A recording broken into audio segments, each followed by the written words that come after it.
Thought Vibration, or the Law of Attraction in the Thought World, by William Part 1, Chapters 1 to 4. Chapter 1. The Law of Attraction in the Thought World.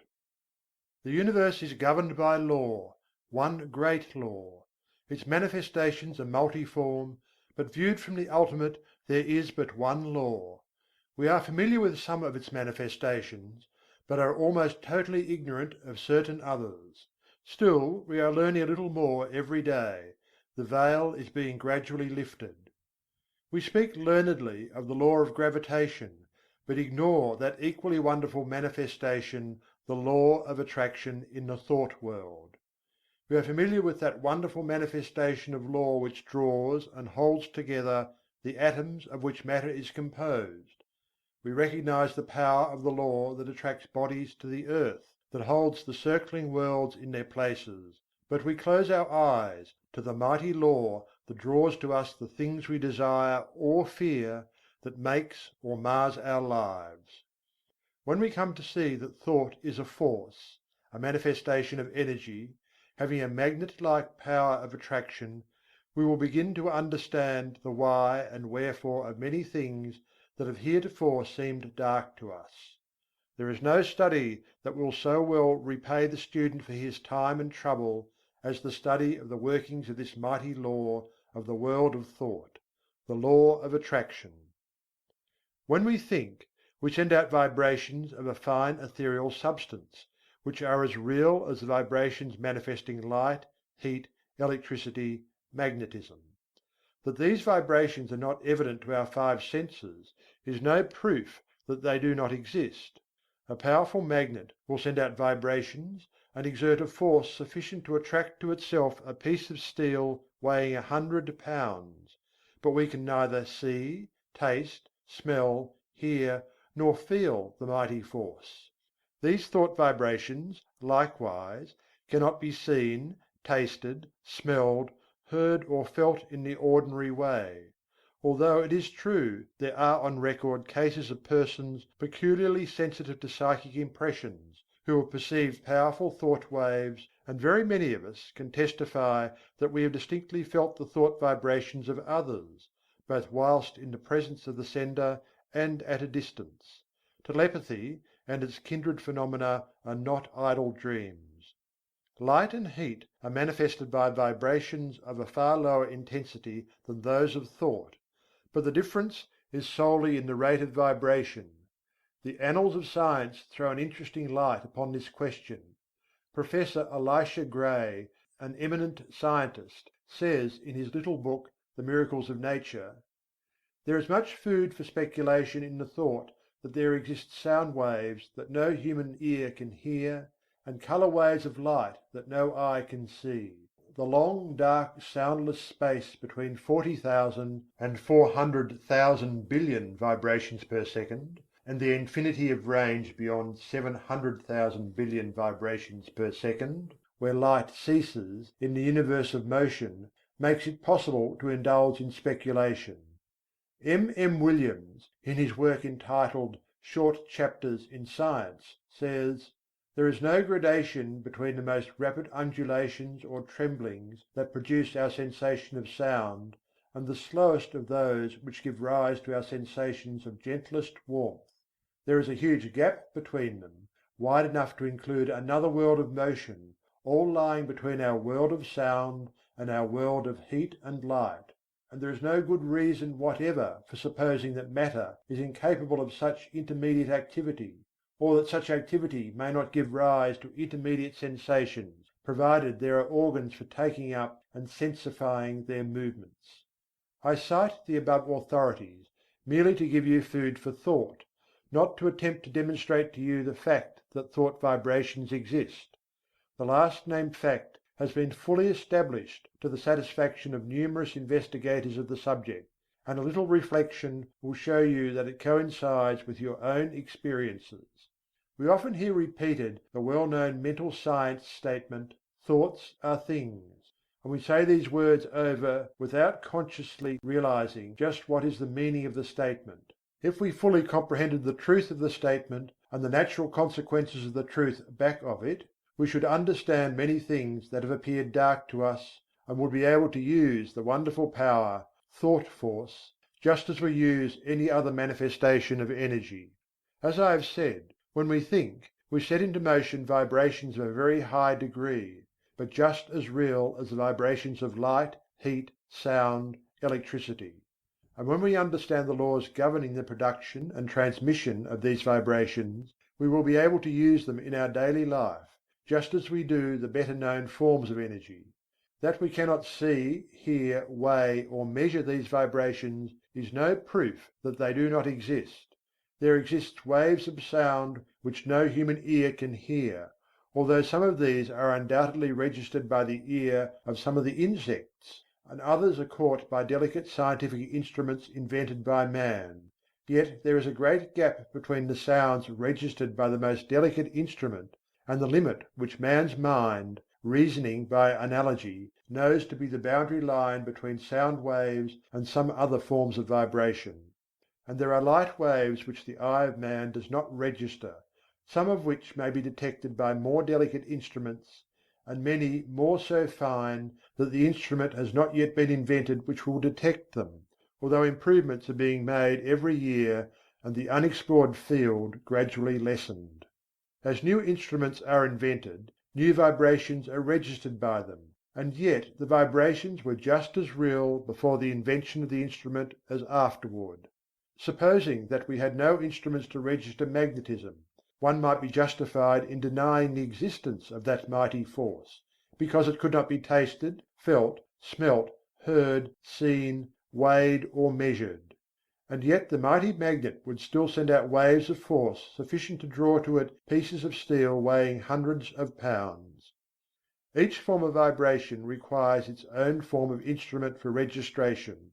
At present the human brain seems to be the only instrument capable of registering thought waves, although occultists say that in this century scientists will invent apparatus sufficiently delicate to catch and register such impressions.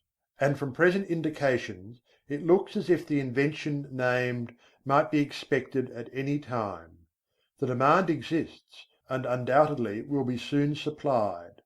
But to those who have experimented along the lines of practical telepathy, no further proof is required than the results of their own experiments. We are sending out thoughts of greater or less intensity all the time, and we are reaping the results of such thoughts. Not only do our thought waves influence ourselves and others, but they have a drawing power, they attract to us the thoughts of others, things, circumstances, people, luck, in accord with the character of the thought uppermost in our minds. Thoughts of love will attract to us the love of others, circumstances and surroundings in accord with the thought, people who are of like thought. Thoughts of anger, hate, envy, malice, and jealousy will draw to us the foul brood of kindred thoughts emanating from the minds of others, circumstances in which we will be called upon to manifest those vile thoughts, and will receive them in turn from others, people who will manifest in harmony, and so on. A strong thought or a thought long continued will make us the centre of attraction for the corresponding thought waves of others. Like attracts like in the thought world. As ye sow, so shall ye reap. Birds of a feather flock together in the thought world. Curses like chickens come home to roost, and bringing their friends with them. The man or woman who is filled with love sees love on all sides and attracts the love of others. The man with hate in his heart gets all the hate he can stand. The man who thinks fight generally runs up against all the fight he wants before he gets through. And so it goes. Each gets what he calls for over the wireless telegraphy of the mind. The man who rises in the morning feeling grumpy usually manages to have the whole family in the same mood before the breakfast is over. The nagging woman generally finds enough to satisfy her nagging propensity during the day. This matter of thought attraction is a serious one. When you stop to think of it, you will see that a man really makes his own surroundings, although he blames others for it. I have known people who understood this law to hold a positive, calm thought, and be absolutely unaffected by the inharmony surrounding them. They were like the vessel from which the oil had been poured on the troubled waters.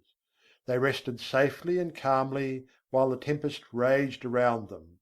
One is not at the mercy of the fitful storms of thought after he has learned the workings of the law. We have passed through the age of physical force on to the age of intellectual supremacy, and are now entering a new and almost unknown field, that of psychic power. This field of energy has its established laws, as well as have the others, and we should acquaint ourselves with them, or we will be crowded to the wall, as are the ignorant on the plains of effort. I will endeavour to make plain to you the great underlying principles of this new field of energy which is opening up before us, that you may be able to make use of this great power, and apply it for legitimate and worthy purposes, just as men are using steam, electricity, and other forms of energy today. CHAPTER II. Thought waves and their process of reproduction. Like a stone thrown into the water, thought produces ripples and waves which spread out over the great ocean of thought.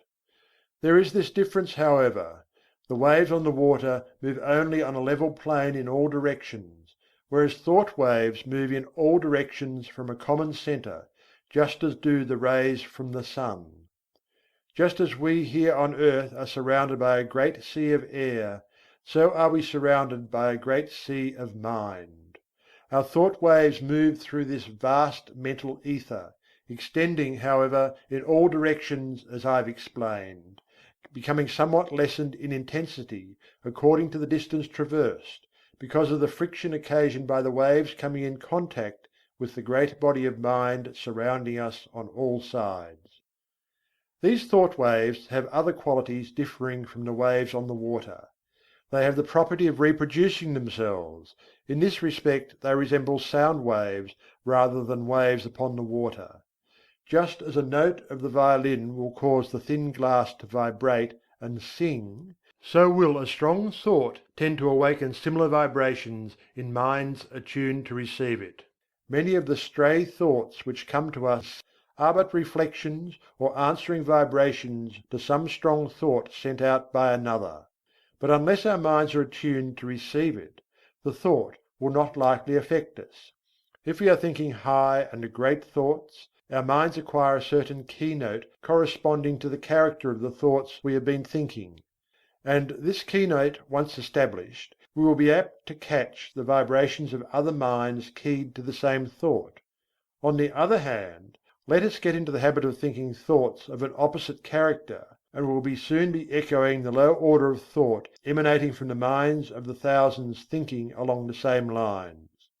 We are largely what we have thought ourselves into being, the balance being represented by the character of the suggestions and thoughts of others which have reached us either directly by verbal suggestions, or telepathically by means of such thought waves. Our general mental attitude, however, determines the character of the thought waves received from others, as well as the thoughts emanating from ourselves. We receive only such thoughts as are in harmony with the general mental attitude held by ourselves; the thoughts not in harmony affecting us very little, as they awaken no response in us. The man who believes thoroughly in himself, and maintains a positive, strong mental attitude of confidence and determination, is not likely to be affected by the adverse and negative thoughts of discouragement and failure emanating from the minds of other persons in whom these last qualities predominate. At the same time, these negative thoughts, if they reach one whose mental attitude is pitched on a low key, deepen his negative state and add fuel to the fire which is consuming his strength, or, if you prefer this figure, serve to further smother the fire of his energy and activity. We attract to ourselves the thoughts of others of the same order of thought. The man who thinks success will be apt to get into tune with the minds of others thinking likewise, and they will help him, and he them. The man who allows his mind to dwell constantly upon thoughts of failure brings himself into close touch with the minds of other failure people, and each will tend to pull the other down still more. The man who thinks that all is evil is apt to see much evil, and will be brought into contact with others who will seem to prove his theory. And the man who looks for good in everything and everybody will be likely to attract to himself the things and people corresponding to his thought. We generally see that for which we look.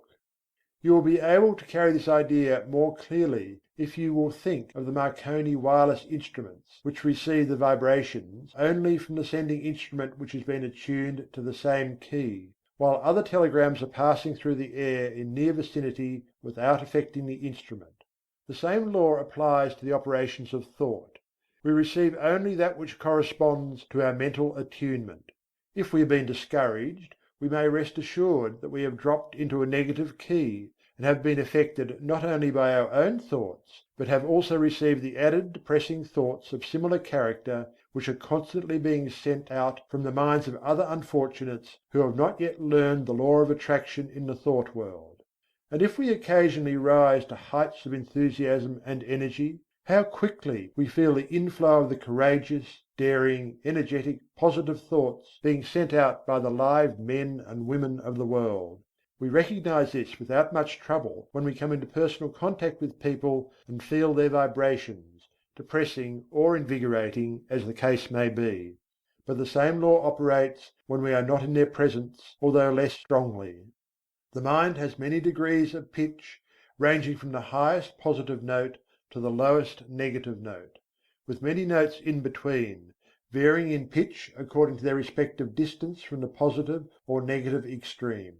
When your mind is operating along positive lines, you feel strong, buoyant, bright, cheerful, happy, confident and courageous, and are enabled to do your work well, to carry out your intentions, and progress on your roads to success. You send out strong positive thought, which affects others and causes them to cooperate with you or follow your lead, according to their own mental keynote. When you are playing on the extreme negative end of the mental keyboard, you feel depressed, weak, passive, dull, fearful, cowardly, and you find yourself unable to make progress or to succeed, and your effect upon others is practically nil. You are led by, rather than leading others, and are used as a human doormat or football by more positive persons. In some persons the positive element seems to predominate, and in others the negative quality seems to be more in evidence.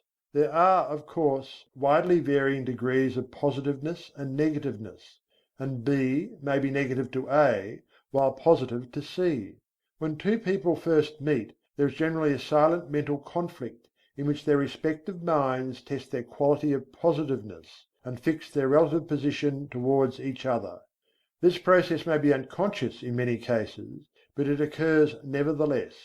The adjustment is often automatic, but occasionally the struggle is so sharp, the opponents being so well matched, that the matter forces itself into the consciousness of the two people. Sometimes both parties are so much alike in their degrees of positiveness that they fail to come to terms mentally. They never really are able to get along with each other, and they are either mutually repelled and separate, or else stay together amid constant broils and wrangling. We are positive or negative to everyone with whom we have relations. We may be positive to our children, our employees and dependents, but we are at the same time negative to others to whom we occupy inferior positions, or whom we have allowed to assert themselves over us. Of course, something may occur and we will suddenly become more positive than the man or woman to whom we have heretofore been negative.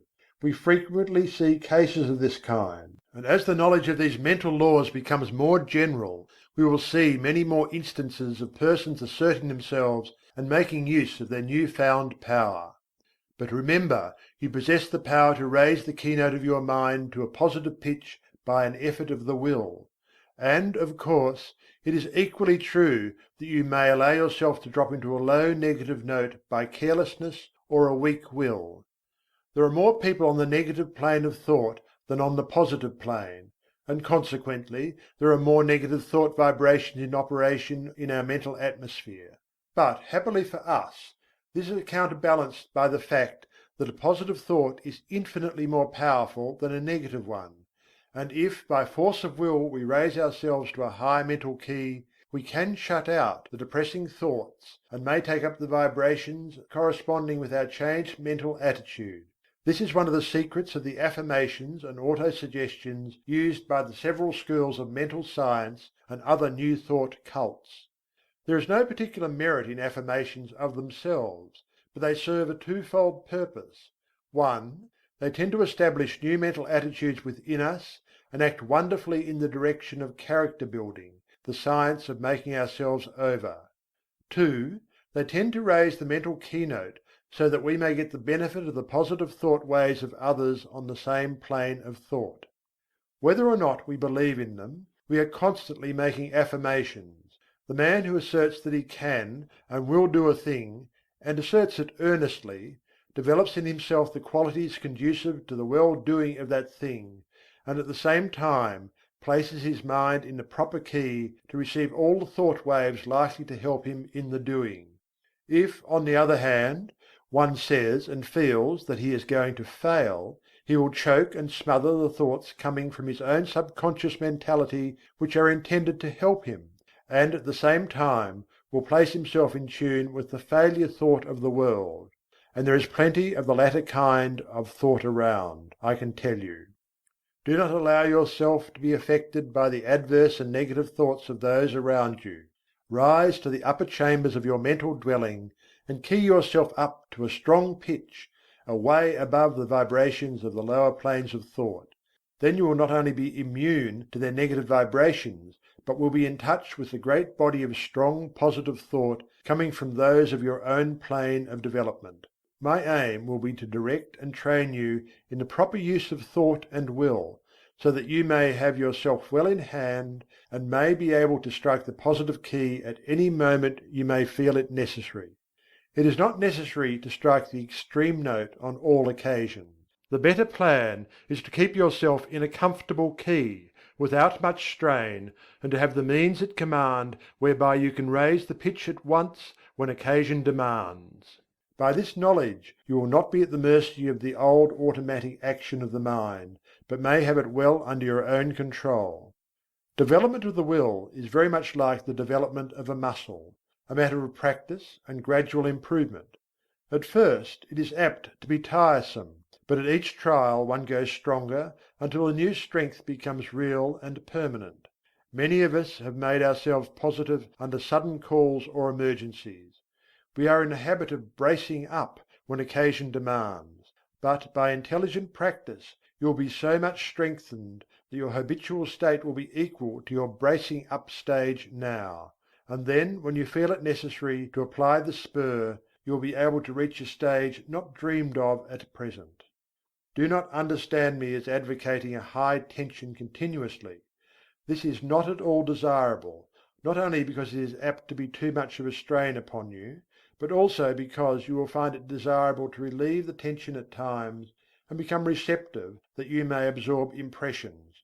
It is well to be able to relax and assume a certain degree of receptiveness, knowing that you are always able to spring back to the more positive state at will. The habitually strong positive man loses much enjoyment and recreation. Positive, you give out expressions; receptive, you take in impressions. Positive, you are a teacher; receptive, a pupil. It is not only a good thing to be a good teacher, but it is also very important to be a good listener at times. CHAPTER III. A talk about the mind. Man has but one mind, but he has many mental faculties, each faculty being capable of functioning along two different lines of mental effort. There are no distinct dividing lines separating the two several functions of a faculty, but they shade into each other as do the colours of the spectrum. An active effort of any faculty of the mind is the result of a direct impulse imparted at the time of the effort. A passive effort of any faculty of the mind is the result of either a preceding active effort of the same mind, an active effort of another along the lines of suggestion, thought vibrations from the mind of another, thought impulses from an ancestor transmitted by the law of heredity, including impulses transmitted from generation to generation from the time of the original vibratory impulse imparted by the primal cause, which impulses gradually unfold and unsheath when the proper state of evolutionary development is reached.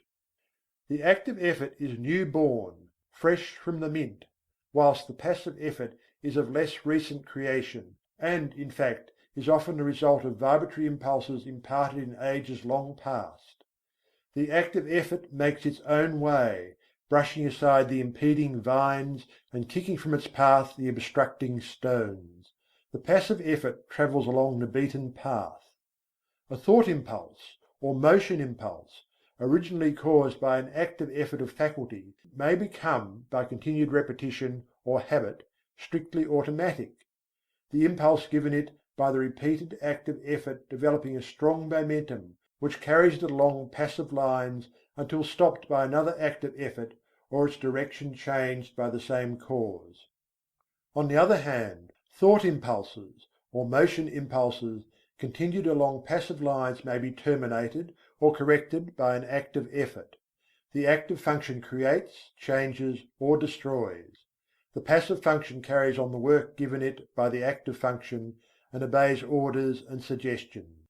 The active function produces the thought habit or motion habit and imparts to it the vibrations which carry it along the passive lines thereafter.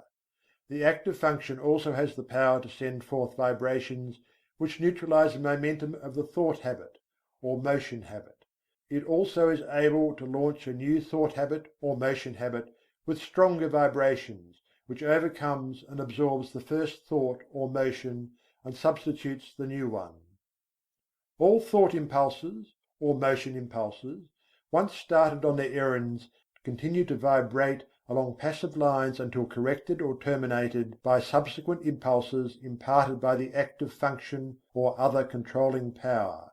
The continuance of the original impulse adds momentum and force to it, and renders its correction or termination more difficult. This explains that which is called the force of habit. I think that this will be readily understood by those who have struggled to overcome a habit which has been easily acquired. The law applies to good habits as well as bad. The moral is obvious. Several of the faculties of the mind often combine to produce a single manifestation.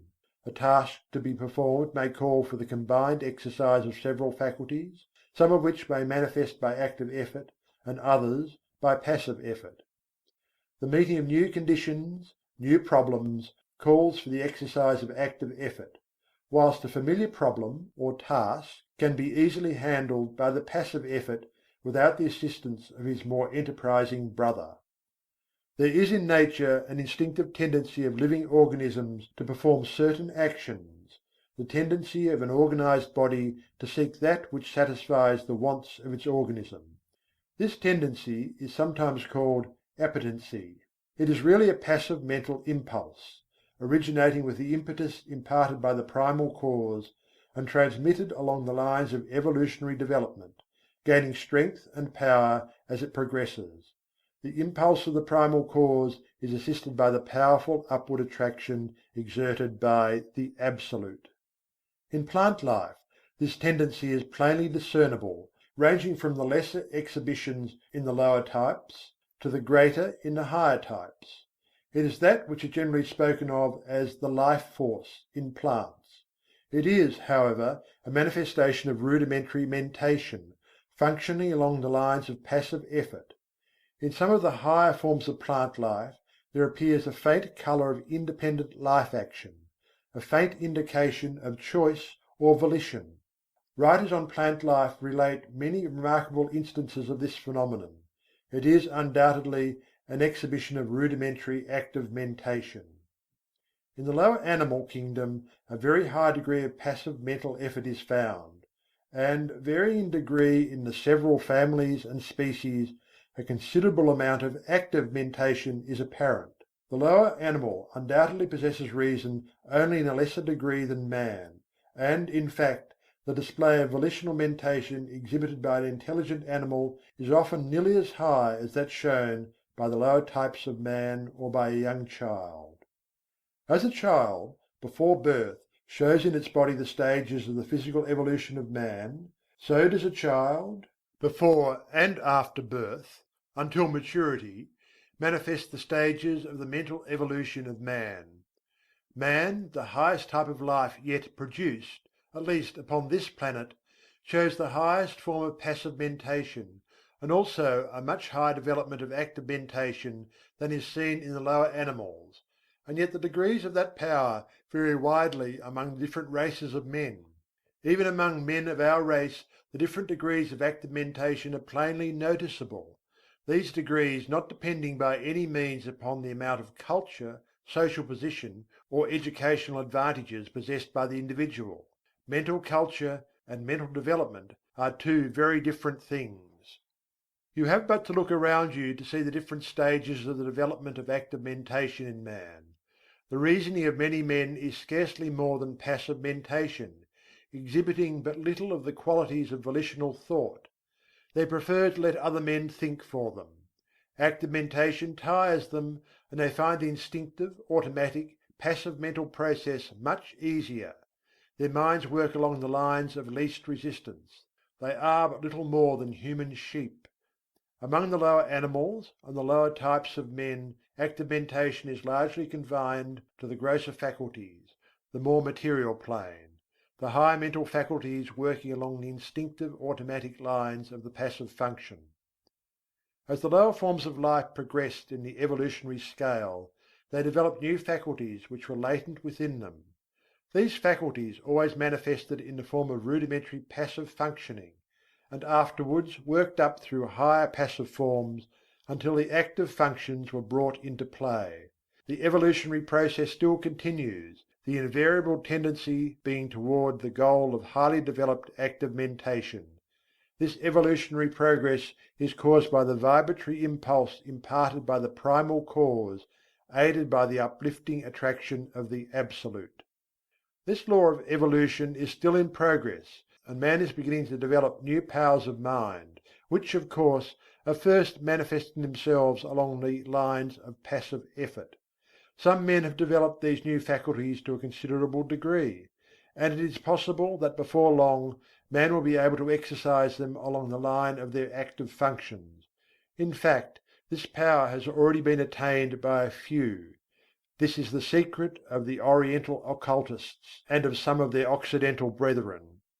The amenability of the mind to the will can be increased by properly directed practice. That which we are in the habit of referring to as the strengthening of the will is in reality the training of the mind to recognize and absorb the power within. The will is strong enough, it does not need strengthening, but the mind needs to be trained to receive and act upon the suggestions of the will. The will is the outward manifestation of the I Am. The will current is flowing in full strength along the spiritual wires, but you must learn how to raise the trolley pole to touch it before the mental car will move. This is a somewhat different idea from that which you have been in the habit of receiving from writers on the subject of will power, but it is correct, as you will demonstrate to your satisfaction if you will follow up the subject by experiments along the proper lines. The attraction of the Absolute is drawing man upward, and the vibratory force of the primal impulse has not yet exhausted itself. The time of evolutionary development has come when man can help himself. The man who understands the law can accomplish wonders by means of the development of the powers of the mind, whilst the man who turns his back upon the truth will suffer from his lack of knowledge of the law. He who understands the laws of his mental being develops his latent powers and uses them intelligently. He does not despise his passive mental functions, but makes good use of them also, charges them with the duties for which they are best fitted, and is able to obtain wonderful results from their work, having mastered them and trained them to do the bidding of the higher self. When they fail to do their work properly, he regulates them, and his knowledge prevents him from meddling with them unintelligently, and thereby doing himself harm. He develops the faculties and powers latent within him, and learns how to manifest them along the line of active mentation as well as passive. He knows that the real man within him is the master to whom both the active and passive functions are but tools. He has banished fear and enjoys freedom. He has found himself. He has learned the secret of I Am. Chapter IV. Mind Building. Man can build up his mind and make it what he wills. In fact, we are mind building every hour of our lives, either consciously or unconsciously. The majority of us are doing the work unconsciously, but those who have seen a little below the surface of things have taken the matter in hand and have become conscious creators of their own mentality. They are no longer subject to the suggestions and influences of others, but have become masters of themselves. They assert the "I" and compel obedience from the subordinate mental faculties. The "I" is the sovereign of the mind, and what we call will is the instrument of the "I." Of course, there is something back of this, and the universal will is higher than the will of the individual, but the latter is in much closer touch with the universal will than is generally supposed, and when one conquers the lower self and asserts the "I," he becomes in close touch with the universal will and partakes largely of its wonderful power. The moment one asserts the "I" and finds himself, he establishes a close connection between the individual will and the universal will. But before he is able to avail himself of the mighty power at his command, he must first effect the mastery of the lower self. Think of the absurdity of man claiming to manifest powers, when he is the slave of the lower parts of his mental being, which should be subordinate. Think of a man being the slave of his moods, passions, animal appetites, and lower faculties, and at the same time trying to claim the benefits of the will. Now, I am not preaching asceticism, which seems to me to be a confession of weakness. I am speaking of self-mastery, the assertion of the "I" over the subordinate parts of oneself. In the high view of the subject, this "I" is the only real self, and the rest is the non-self. But our space does not permit the discussion of this point, and we will use the word "self" as meaning the entire man. Before a man can assert the "I" in its full strength, he must obtain the complete mastery of the subordinate parts of the self. All things are good when we learn to master them, but no thing is good when it masters us. Just so long as we allow the lower portions of the self to give us orders, we are slaves. It is only when the "I" mounts his throne and lifts the scepter, that order is established and things assume their proper relation to each other. We are finding no fault with those who are swayed by their lower selves. They are in a lower grade of evolution and will work up in time. But we are calling the attention of those who are ready to the fact that the sovereign must assert his will, and that the subjects must obey. Orders must be given and carried out. Rebellion must be put down, and the rightful authority insisted upon. And the time to do it is now. You have been allowing your rebellious subjects to keep the king from his throne. You have been allowing the mental kingdom to be misgoverned by irresponsible faculties. You have been the slaves of appetite, unworthy thoughts, passion, and negativeness. The will has been set aside, and low desire has usurped the throne. It is time to re establish order in the mental kingdom. You are able to assert the mastery over any emotion, appetite, passion, or class of thoughts by the assertion of the will.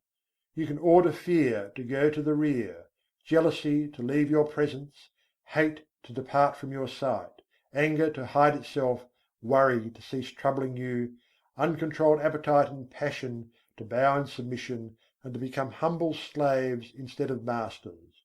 All by the assertion of the "I." You may surround yourself with a glorious company of courage, love, and self-control by the same means. You may put down the rebellion and secure peace and order in your mental kingdom, if you will but utter the mandate and insist upon its execution. Before you march forth to empire, you must establish the proper internal condition, must show your ability to govern your own kingdom. The first battle is the conquest of the lesser self by the real self. Affirmation: I am asserting the mastery of my real self. Repeat these words earnestly and positively during the day at least once an hour, and particularly when you are confronted with conditions which tempt you to act on the lines of the lesser self instead of following the course dictated by the real self. In the moment of doubt and hesitation, say these words earnestly, and your way will be made clear to you. Repeat them several times after you retire and settle yourself to sleep. But be sure to back up the words with the thoughts inspiring them, and do not merely repeat them parrot-like. form the mental image of the real self asserting its mastery over the lower planes of your mind. See the king on his throne. You will become conscious of an influx of new thought, and things which have seemed hard for you will suddenly become much easier. You will feel that you have yourself well in hand, and that you are the master and not the slave. The thought you are holding will manifest itself in action, and you will steadily grow to become that which you have in mind. Exercise. Fix the mind firmly on the higher self, and draw inspiration from it when you feel led to yield to the promptings of the lower part of your nature. When you are tempted to burst into anger, assert the "I" and your voice will drop. Anger is unworthy of the developed self. When you feel vexed and cross, remember what you are and rise above your feeling. When you feel fearful, remember that the real self fears nothing, and assert courage. When you feel jealousy inciting, think of your higher nature and laugh. And so on, asserting the real self, and not allowing the things on the lower plane of mentality to disturb you. They are unworthy of you, and must be taught to keep their places. Do not allow these things to master you. They should be your subjects, not your masters. You must get away from this plane, and the only way to do so is to cut loose from these phases of thought which have been running things to suit themselves. You may have trouble at the start, but keep at it, and you will have that satisfaction which comes only from conquering the lower parts of our nature. You have been a slave long enough. Now is the time to free yourselves.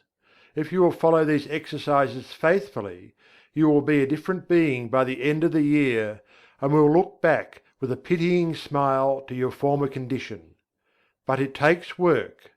This is not child's play, but a task for earnest men and women. Will you make the effort? Chapter 5. The Secret of the Will. While psychologists may differ in their theories regarding the nature of the will, none deny its existence, nor question its power. All persons recognize the power of strong will, all see how it may be used to overcome the greatest obstacles. But few realize that the will may be developed and strengthened by intelligent practice. They feel that they could accomplish wonders if they had a strong will, but instead of attempting to develop it, they content themselves with vain regrets. They sigh, but do nothing. Those who have investigated the subject closely know that will power, with all its latent possibilities and mighty powers, may be developed, disciplined, controlled, and directed, just as may any other of nature's forces. It does not matter what theory you may entertain about the nature of the will, you will obtain the results if you practice intelligently. Personally, I have a somewhat odd theory about the will. I believe that every man has, potentially, a strong will, and that all he has to do is to train his mind to make use of it. I think that in the higher regions of the mind of every man is a great store of will power awaiting his use. The will current is running along the psychic wires, and all that is necessary to do is to raise the mental trolley pole and bring down the power for your use. And the supply is unlimited, for your little storage battery is connected with the great powerhouse of the universal will power, and the power is inexhaustible. Your will does not need training, but your mind does. The mind is the instrument, and the supply of will power is proportionate to the fineness of the instrument through which it manifests. But you needn't accept this theory if you don't like it. This lesson will fit your theory as well as mine. He who has developed his mind so that it will allow the will power to manifest through it has opened up wonderful possibilities for himself. Not only has he found a great power at his command, but he is able to bring into play and use faculties, talents, and abilities of whose existence he has not dreamed. This secret of the will is the magic key which opens all doors. The late Donald G. Mitchell once wrote, "Resolve is what makes a man manifest.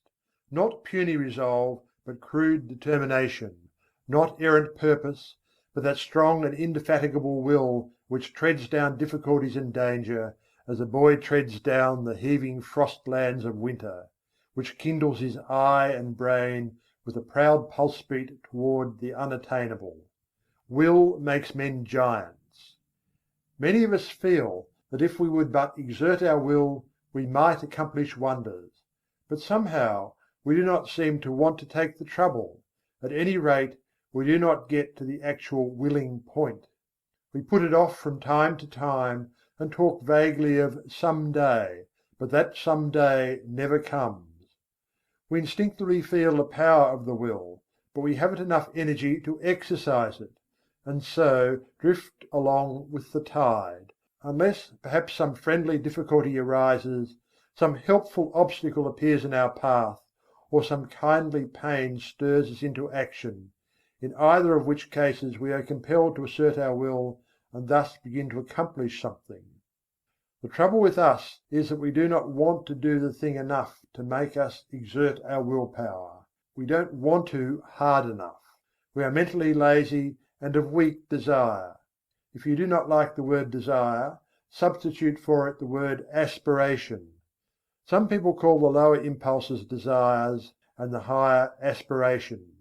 It's all a matter of words. Take your choice. That is the trouble. Let a man be in danger of losing his life. Let a woman be in danger of losing a great love, and you will witness a startling exhibition of willpower from an unexpected source. Let a woman's child be threatened with danger, and she will manifest a degree of courage and will that sweeps all before it. And yet the same woman will quail before a domineering husband and will lack the will to perform a simple task. A boy will do all sorts of work, if he but considers it play, and yet he can scarcely force himself to cut a little firewood. Strong will follows strong desire.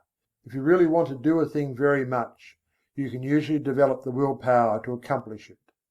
The trouble is that you have not really wanted to do these things, and yet you blame your will. You say that you do want to do it, but if you stop to think, you will see that you really want to do something else more than the thing in question. You are not willing to pay the price of attainment. Stop a moment and analyze this statement and apply it in your own case. You are mentally lazy. That's the trouble. Don't talk to me about not having enough will. You have a great storehouse of will awaiting your use, but you are too lazy to use it. Now, if you are really in earnest about this matter, get to work and first find out what you really want to do. Then start to work and do it. Never mind about the willpower. You'll find a full supply of that whenever you need it. The thing to do is to get to the point where you will resolve to do. That is the real test, the resolving. Think of these things a little, and make up your mind whether or not you really want to be a willer sufficiently hard to get to work. Many excellent essays and books have been written on this subject, all of which agree regarding the greatness of willpower, the most enthusiastic terms being used, but few have anything to say about how this power may be acquired by those who have it not, or who possess it in but a limited degree. Some have given exercises designed to strengthen the will, which exercises really strengthen the mind, so that it is able to draw upon its store of power. But they have generally overlooked the fact that in autosuggestion is to be found the secret of the development of the mind, so that it may become the efficient instrument of the will. Autosuggestion. I am using my willpower. Say these words several times earnestly and positively immediately after finishing this article. Then repeat them frequently during the day, at least once an hour, and particularly when you meet something that calls for the exercise of willpower. Also repeat them several times after you retire and settle yourself for sleep. Now there is nothing in the words unless you back them with the thought. In fact, the thought is the whole thing, and the words only pegs upon which to hang the thought. So think of what you are saying, and mean what you say. You must use faith at the start, and use the words with a confident expectation of the result. Hold the steady thought that you are drawing on your storehouse of willpower, and before long you will find that thought is taking form in action, and that your willpower is manifesting itself. You will feel an influx of strength with each repetition of the words. You will find yourself overcoming difficulties and bad habits, and will be surprised at how things are being smoothed out for you. Exercise. Perform at least one disagreeable task each day during the month. If there is any specially disagreeable task which you would like to shirk, that is the one for you to perform. This is not given to you in order to make you self-sacrificing or meek or anything of that sort. It is given you to exercise your will. Anyone can do a pleasant thing cheerfully, but it takes will to do the unpleasant thing cheerfully, and that is how you must do the work.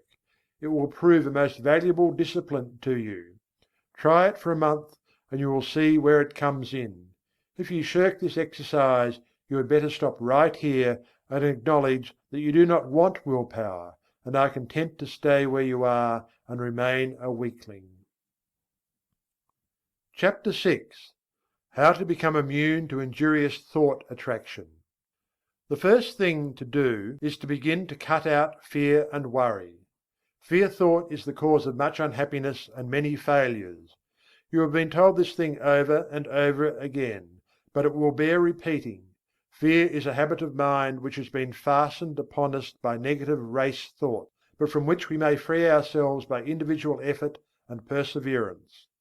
Strong expectancy is a powerful magnet.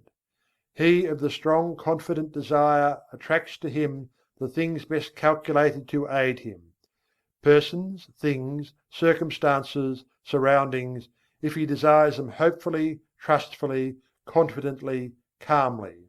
And, equally true, he who fears a thing generally manages to start into operation forces which will cause the thing he feared to come upon him. Don't you see, the man who fears really expects the feared thing, and in the eyes of the law is the same as if he really had wished for or desired it. The law is operative in both cases, the principle is the same. The best way to overcome the habit of fear is to assume the mental attitude of courage, just as the best way to get rid of darkness is to let in the light. It is a waste of time to fight a negative thought habit by recognizing its force, and trying to deny it out of existence by mighty efforts. The best, surest, easiest and quickest method is to assume the existence of the positive thought desired in its place, and by constantly dwelling upon the positive thought, manifest it into objective reality. Therefore, instead of repeating, "I'm not afraid," say boldly, "I am full of courage, I am courageousness." You must assert, "There's nothing to fear," which, although in the nature of a denial, simply denies the reality of the object causing fear, rather than admitting the fear itself and then denying it. To overcome fear, one should hold firmly to the mental attitude of courage. He should think courage, say courage, act courage. He should keep the mental picture of courage before him all the time, until it becomes his normal mental attitude. Hold the ideal firmly before you, and you will gradually grow to its attainment. The ideal will become manifest. Let the word courage sink deeply into your mind, and then hold it firmly there until the mind fastens it in place. Think of yourself as being courageous. See yourself as acting with courage in trying situations. Realize that there is nothing to fear, that worry and fear never helped anyone and never will. Realize that fear paralyzes effort, and that courage promotes activity. The confident, fearless, expectant, "I can and I will" man is a mighty magnet. He attracts to himself just what is needed for his success. Things seem to come his way, and people say he is lucky. Nonsense! Luck has nothing to do with it. It's all in the mental attitude. And the mental attitude of the "I can't" or the "I'm afraid" man also determines his measure of success. There's no mystery whatsoever about it. You have but to look about you to realize the truth of what I have said. Did you ever know a successful man who did not have the "I can and I will" thought strong within him? Why, he will walk all around the "I can't" man, who has perhaps even more ability. The first mental attitude brought to the surface latent qualities, as well as attracted help from outside, whilst the second mental attitude not only attracted "I can't" people and things, but also kept the man's own powers from manifesting themselves. I have demonstrated the correctness of these views, and so have many others, and the number of people who know these things is growing every day. Don't waste your thought force, but use it to advantage. Stop attracting to yourself failure, unhappiness, inharmony, sorrow. Begin now and send out a current of bright, positive, happy thought. Let your prevailing thought be, I can and I will. Think, I can and I will. Dream, I can and I will. Say, I can and I will. And act, I can and I will. Live on the I can and I will plane, and before you are aware of it, you will feel the new vibrations manifesting themselves in action, will see them bring results, will be conscious of the new point of view, will realize that your own is coming to you. You will feel better, act better, see better, be better in every way, after you join the I can and I will brigade. Fear is the parent of worry, hate, jealousy, malice, anger, discontent, failure, and all the rest. The man who rids himself of fear will find that the rest of the brood have disappeared. The only way to be free is to get rid of fear. Tear it out by the roots. I regard the conquest of fear as the first important step to be taken by those who wish to master the application of thought force. So long as fear masters you, you are in no condition to make progress in the realm of thought, and I must insist that you start to work at once to get rid of this obstruction. You can do it, if you only go about it in earnest, and when you have ridded yourself of the vile thing, life will seem entirely different to you. You will feel happier, freer, stronger, more positive, and will be more successful in every undertaking of life. Start it today. Make up your mind that this intruder must go. Do not compromise matters with him, but insist upon an absolute surrender on his part. You will find the task difficult at first, but each time you oppose him, he will grow weaker and you will be stronger. Shut off his nourishment, starve him to death. He cannot live in the thought atmosphere of fearlessness. So start to fill your mind with good, strong, fearless thoughts. Keep yourself busy thinking fearlessness, and fear will die of his own accord. Fearlessness is positive, fear is negative, and you may be sure that the positive will prevail. So long as fear is around with his but, if, suppose, I'm afraid, I can't, what if, and all the rest of his cowardly suggestions, you will not be able to use your thought force to the best advantage. Once get him out of the way, and you will have clear sailing, and every inch of thought sail will catch the wind. He is a Jonah, overboard with him. The whale who swallows him will have my sympathy. I advise that you start in to do some of the things which you feel you could do if you were not afraid to try. Start to work to do these things, affirming courage all the way through, and you will be surprised to see how the changed mental attitude will clear away obstacles from your path and will make things very much easier than you had anticipated. Exercises of this kind will develop you wonderfully, and you will be much gratified at the result of a little practice along these lines. There are many things before you awaiting accomplishment, which you can master if you will only throw aside the yoke of fear, if you will only refuse to accept the race suggestion and will boldly assert the I and its power. And the best way to vanquish fear is to assert courage and stop thinking of fear. By this plan you will train the mind into new habits of thought, thus eradicating the old negative thoughts which have been pulling you down and holding you back. Take the word courage with you as your watchword and manifest it in action. Remember, the only thing to fear is fear, and, well, don't even fear fear, for he's a cowardly chap at the best, who will run if you show a brave front. Chapter 7. The Transmutation of Negative Thought. Worry is the child of fear. If you kill out fear, worry will die for want of nourishment. This advice is very old, and yet it is always worthy of repetition, for it is a lesson of which we are greatly in need. Some people think that if we kill out fear and worry, we will never be able to accomplish anything.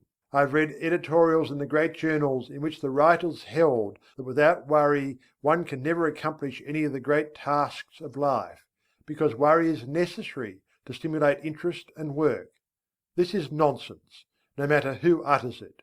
Worry never helped one to accomplish anything. On the contrary, it stands in the way of accomplishment and attainment. The motive underlying action and doing things is desire and interest. If one earnestly desires a thing, he naturally becomes very much interested in its accomplishment, and is quick to seize upon anything likely to help him to gain the thing he wants.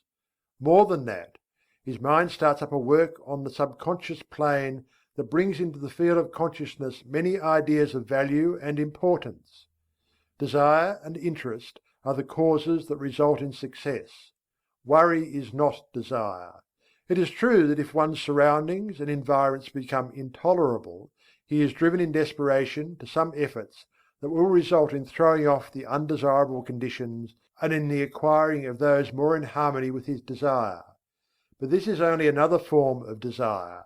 The man desires something different from what he has, and when his desire becomes strong enough, his entire interest is given to the task, he makes a mighty effort, and the change is accomplished. But it wasn't worry that caused the effort. Worry could content itself with wringing its hands and moaning, "Woe is me," and wearing its nerves to a frazzle and accomplishing nothing. Desire acts differently. It grows stronger as the man's conditions become intolerable, and finally when he feels the hurt so strongly that he can't stand it any longer, he says, "I won't stand this any longer, I will make a change." And lo! Then desire springs into action.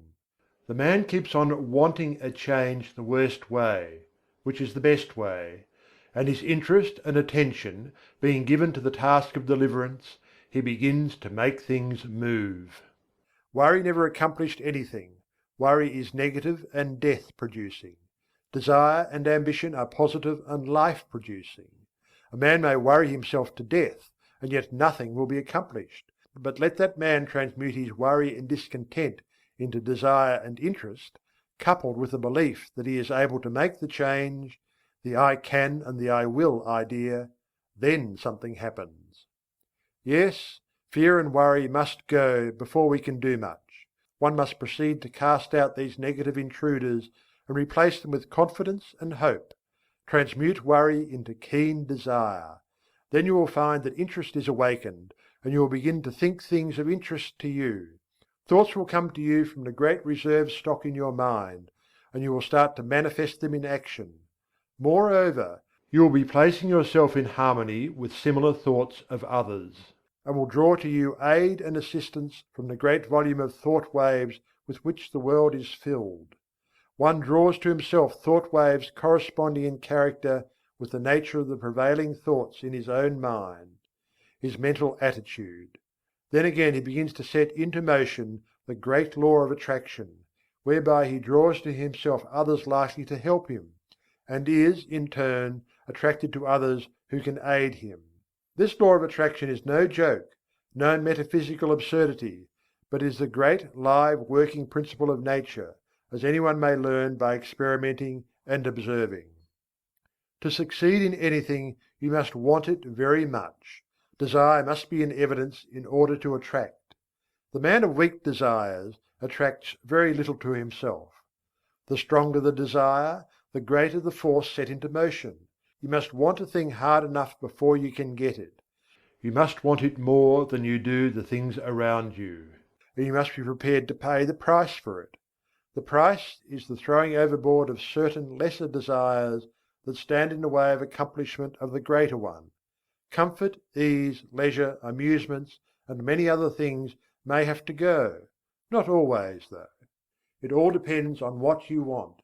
As a rule, the greater the thing desired, the greater the price to be paid for it. Nature believes in adequate compensation. But if you really desire a thing in earnest, you will pay the price without question, for the desire will dwarf the importance of the other things.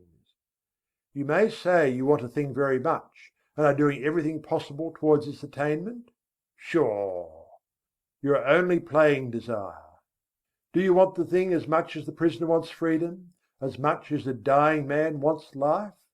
Look at the almost miraculous things accomplished by prisoners desiring freedom. Look how they work through steel plates and stone walls with a bit of stone. Is your desire as strong as that? Do you work for the desired thing as if your life depended upon it? Nonsense! You don't know what desire is.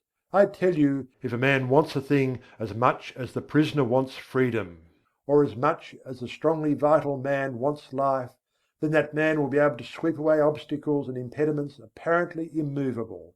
The key to attainment is desire, confidence, and will. This key will open many doors. Fear paralyzes desire, it scares the life out of it. You must get rid of fear. There have been times in my life when fear would get hold of me and take a good firm grip on my vitals, and I would lose all hope, all interest, all ambition, all desire. But, thank the Lord, I have always managed to throw off the grip of the monster and face my difficulty like a man. And lo, things would seem to be straightened out for me somehow. Either the difficulty would melt away, or I would be given means to overcome or get around, or under or over it. It is strange how this works.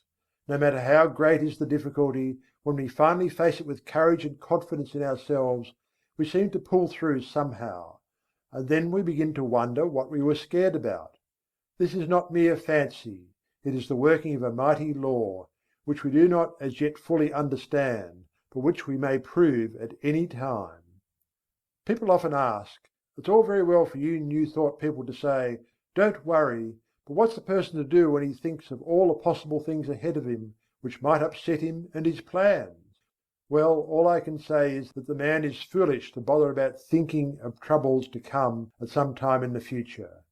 The majority of things that we worry about don't come to pass at all.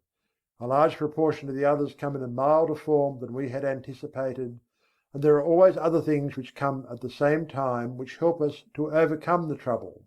The future holds in store for us not only difficulties to be overcome, but also agents to help us in overcoming the difficulties. Things adjust themselves. We are prepared for any trouble which may come upon us, and when the time comes, we somehow find ourselves able to meet it. God not only tempers the wind to the shorn lamb, but He also tempers the shorn lamb to the wind. The winds and the shearing do not come together. There is usually enough time for the lamb to get seasoned, and then he generally grows new wool before the cold blast comes. It has been well said that 9/10 of the worries are over things which never come to pass, and that the other tenth is over things of little or no account. So what's the use in using up all your reserve force in fretting over future troubles, if this be so? Better wait until your troubles really come before you worry. You will find that by this storing up of energy you will be able to meet about any sort of trouble that comes your way. What is it that uses up all the energy in the average man or woman anyway? Is it the real overcoming of difficulties, or the worrying about impending troubles? It's always tomorrow, tomorrow, and yet tomorrow never comes just as we feared it would. Tomorrow is all right, it carries in its grip good things as well as troubles. Bless my soul, when I sit down and think over all the things which I once feared might possibly descend upon me, I laugh. Where are those feared things now? I don't know. I've almost forgotten that I ever feared them. You needn't fight worry. That isn't the way to overcome the habit. Just practice concentration, and then learn to concentrate upon something right before you, and you will find that the worry thought has vanished. The mind can think but one thing at a time, and if you concentrate upon a bright thing, the other thing will fade away. There are better ways of overcoming objectionable thoughts than by fighting them. Learn to concentrate upon thoughts of an opposite character, and you will have solved the problem. When the mind is full of worry thoughts, it cannot find time to work out plans to benefit you. But when you have concentrated upon bright, helpful thoughts, you will discover that it will start to work subconsciously, and when the time comes, you will find all sorts of plans and methods by which you will be able to meet the demands upon you. Keep your mental attitude right, and all things will be added unto you. There's no sense in worrying. Nothing has ever been gained by it, and nothing ever will be. Bright, cheerful and happy thoughts attract bright, cheerful and happy things to us. Worry drives them away. Cultivate the right mental attitude. Chapter 8. The Law of Mental Control. Your thoughts are either faithful servants or tyrannical masters, just as you allow them to be. You have the say about it. Take your choice. They will either go about your work under direction of the firm will, doing it the best they know how, not only in your waking hours, but when you are asleep. Some of our best mental work being performed for us when our conscious mentality is at rest, as is evidenced by the fact that when the morning comes, we find troublesome problems have been worked out for us during the night, after we had dismissed them from our minds, apparently. Or they will ride all over us and make us their slaves if we are foolish enough to allow them to do so. More than half the people of the world are slaves of every vagrant thought which may see fit to torment them. Your mind is given you for your good and for your own use, not to use you.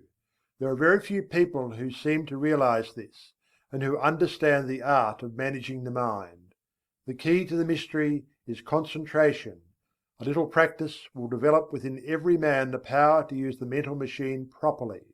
When you have some mental work to do, concentrate upon it to the exclusion of everything else, and you will find that the mind will get right down to business, to the work at hand, and matters will be cleared up in no time. There is an absence of friction, and all waste motion or lost power is obviated. Every pound of energy is put to use, and every revolution of the mental driving wheel counts for something. It pays to be able to be a competent mental engineer. And the man who understands how to run his mental engine knows that one of the important things is to be able to stop it when the work has been done. He does not keep putting coal in the furnace and maintaining a high pressure after the work is finished, or when the day's portion of the work has been done, and the fire should be banked until the next day. Some people act as if the engine should be kept running whether there is any work to be done or not, and then they complain if it gets worn out and wobbles and needs repairing. These mental engines are fine machines and need intelligent care. To those who are acquainted with the laws of mental control, it seems absurd for one to lie awake at night fretting about the problems of the day, or more often, of the morrow. It is just as easy to slow down the mind as it is to slow down an engine, and thousands of people are learning to do this in these days of new thought. The best way to do it is to think of something else, as far different from the obtruding thought as possible. There is no use fighting an objectionable thought with the purpose of downing it. That is a great waste of energy, and the more you keep on saying, "I won't think of this thing," the more it keeps on coming into your mind, for you are holding it there for the purpose of hitting it. Let it go. Don't give it another thought. Fix the mind on something entirely different, and keep the attention there by an effort of the will. A little practice will do much for you in this direction. There is only room for one thing at a time in the focus of attention. So put all your attention upon one thought, and the others will sneak off. Try it for yourself. Chapter 9. Asserting the Life Force. I have spoken to you of the advantage of getting rid of fear. Now I wish to put life into you. Many of you have been going along as if you were dead. No ambition, no energy, no vitality, no interest, no life. This will never do. You are stagnating. Wake up and display a few signs of life. This is not the place in which you can stalk around like a living corpse. This is a place for wide awake, active, live people. And a good general awakening is what is needed, although it would take nothing less than a blast from Gabriel's trumpet to awaken some of the people who are stalking around thinking that they are alive, but who are really dead to all that makes life worth while. We must let life flow through us, and allow it to express itself naturally. Do not let the little worries of life, or the big ones either, depress you and cause you to lose your vitality. Assert the life force within you, and manifest it in every thought, act and deed, and before long you will be exhilarated and fairly bubbling over with vitality and energy. Put a little life into your work, into your pleasures, into yourself. Stop doing things in a half-headed way, and begin to take an interest in what you are doing, saying, and thinking. It is astonishing how much interest we may find in the ordinary things of life if we will only wake up. There are interesting things all around us, interesting events occurring every moment, but we will not be aware of them unless we assert our life force and begin to actually live instead of merely existing. No man or woman ever amounted to anything unless he or she put life into the tasks of everyday life, the acts, the thoughts. What the world needs is live men and women. Just look into the eyes of the people whom you meet, and see how few of them are really alive. The most of them lack that expression of conscious life which distinguishes the man who lives from the one who simply exists. I want you to acquire this sense of conscious life so that you may manifest it in your life and show what mental science has done for you. I want you to get to work today and begin to make yourself over according to the latest pattern. You can do this if you will only take the proper interest in the task. Affirmation and exercise. Fix in your mind the thought that the I within you is very much alive and that you are manifesting life fully, mentally and physically. And keep this thought there, aiding yourself with constant repetitions of the watchword. Don't let the thought escape you, but keep pushing it back into the mind. Keep it before the mental vision as much as possible. Repeat the watchword when you awaken in the morning. Say it when you retire at night. And say it at meal times, and whenever else you can during the day, at least once an hour. Form the mental picture of yourself as filled with life and energy. Live up to it as far as possible. When you start in to perform a task, say, "I am alive," and mix up as much life as possible in the task. If you find yourself feeling depressed, say, "I am alive," and then take a few deep breaths, and with each inhalation let the mind hold the thought that you are breathing in strength and life, and as you exhale, hold the thought that you are breathing out all the old, dead, negative conditions and are glad to get rid of them. Then finish up with an earnest, vigorous affirmation, "I am alive," and mean it when you say it too. And let your thoughts take form in action. Don't rest content with merely saying that you are alive, but prove it with your acts. Take an interest in doing things, and don't go around mooning or daydreaming. Get down to business and live. Chapter 10. Training the Habit Mind. Professor William James, the well-known teacher of and writer upon psychology, very truly says, "The great thing in all education is to make our nervous system our ally instead of our enemy. For this we must make automatic and habitual, as early as possible, as many useful actions as we can, and as carefully guard against growing into ways that are likely to be disadvantageous. In the acquisition of a new habit, or the leaving off of an old one, we must take care to launch ourselves with as strong and decided initiative as possible. Never suffer an exception to occur until the new habit is securely rooted in your life. Seize the very first possible opportunity to act on every resolution you make, and on every emotional prompting you may experience, in the direction of the habits you aspire to gain." This advice is along the lines familiar to all students of mental science, but it states the matter more plainly than the majority of us have done. It impresses upon us the importance of passing on to the subconscious mind the proper impulses, so that they will become automatic and second nature.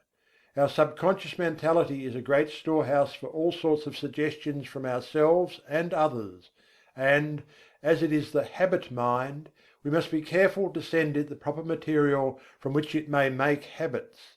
If we get into the habit of doing certain things, we may be sure that the subconscious mentality will make it easier for us to do just the same thing over and over again, easier each time, until finally we are firmly bound with the ropes and chains of the habit, and find it more or less difficult, sometimes almost impossible, to free ourselves from the hateful thing. We should cultivate good habits against the hour of need. The time will come when we will be required to put forth our best efforts, and it rests with us today whether that hour of need shall find us doing the proper thing automatically and almost without thought, or struggling to do it bound down and hindered with the chains of things opposed to that which we desire at that moment. We must be on guard at all times to prevent the forming of undesirable habits. There may be no special harm in doing a certain thing today, or perhaps again tomorrow, but there may be much harm in setting up the habit of doing that particular thing. If you are confronted with the question, "Which of these two things should I do?" the best answer is, "I will do that which I would like to become a habit with me." In forming a new habit, or in breaking an old one, we should throw ourselves into the task with as much enthusiasm as possible, in order to gain the most ground before the energy expends itself when it meets with friction from the imposing habits already formed. We should start in by making as strong an impression as possible upon the subconscious mentality. Then we should be constantly on guard against temptations to break the new resolution just this once. This "just once" idea kills off more good resolutions than any other one cause. The moment you yield "just this once," you introduce the thin end of the wedge that will, in the end, split your resolution into pieces. Equally important is the fact that each time you resist temptation, the stronger does your resolution become. Act upon your resolution as early and as often as possible. As with every manifestation of thought in action, the stronger does it become. You are adding to the strength of your original resolution every time you back it up with action.